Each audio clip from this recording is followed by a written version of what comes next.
लक्ष्मी जी की चमत्कारिक कथा।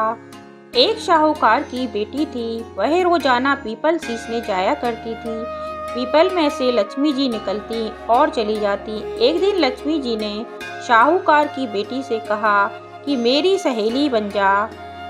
तब साहूकार की बेटी ने कहा कि मैं अपने पिताजी से पूछ आऊं, तब कल सहेली बन जाऊंगी। घर जाकर उसने अपने पिताजी से सारी बात कह सुनाई। तब पिताजी ने कहा कि वह तो लक्ष्मी जी हैं और हमें क्या चाहिए, तू सहेली बन जा। दूसरे दिन साहूकार की बेटी पीपल सींचने गई और लक्ष्मी जी की सहेली बन गई। एक दिन लक्ष्मी जी ने साहूकार की बेटी को जीमने का न्योता दिया। जब साहूकार की बेटी लक्ष्मी जी ने के यहाँ जीमने गई तो लक्ष्मी जी ने उसके ओढ़ने के लिए शाल दुसाला दिया। सोने की चौकी पर बिठाकर सोने की थाली में अनेक प्रकार के भोजन कराए। जब साहूकार की बेटी खा पीकर अपने घर के लिए लौटने लगी, तब लक्ष्मी जी ने उसे पकड़ लिया और कहा, मैं भी तेरे घर जीवने आऊंगी। तब उसने कहा, अच्छा आप जीवने आ जाना। घर आकर वह रूठ कर बैठ गई। साहूकार ने पूछा कि लक्ष्मी जी तो भोजन करने आएंगी और तू उदास होकर बैठी है। तब साहूकार की बेटी ने कहा, पिताजी लक्ष्मी जी ने मुझे इतना दिया और बहुत सुंदर भोजन कराया, मैं उन्हें किस प्रकार खिलाऊंगी, हमारे घर में तो कुछ भी नहीं है। तब साहूकार ने कहा, जो अपने से बनेगा वही खातिर कर देंगे, परंतु गोबर मिट्टी से चौका देकर सफाई कर ले, चौमुखा दीपक बना ले और लक्ष्मी जी का नाम लेकर बैठ जा।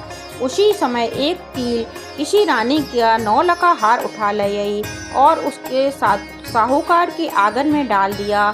उसे साहूकार की बेटी के पास डाल गई।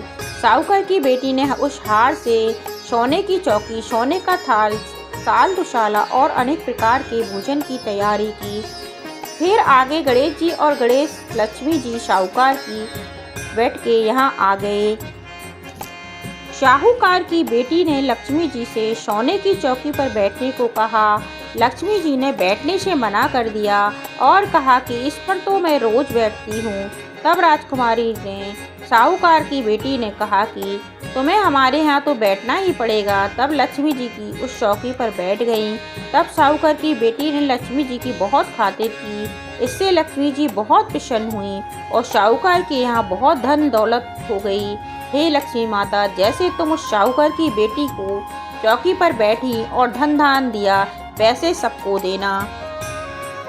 बोलो लक्ष्मी माता की जय।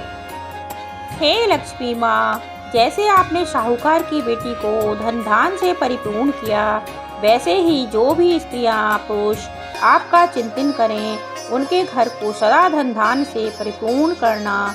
बोलो लक्ष्मी माता की जय।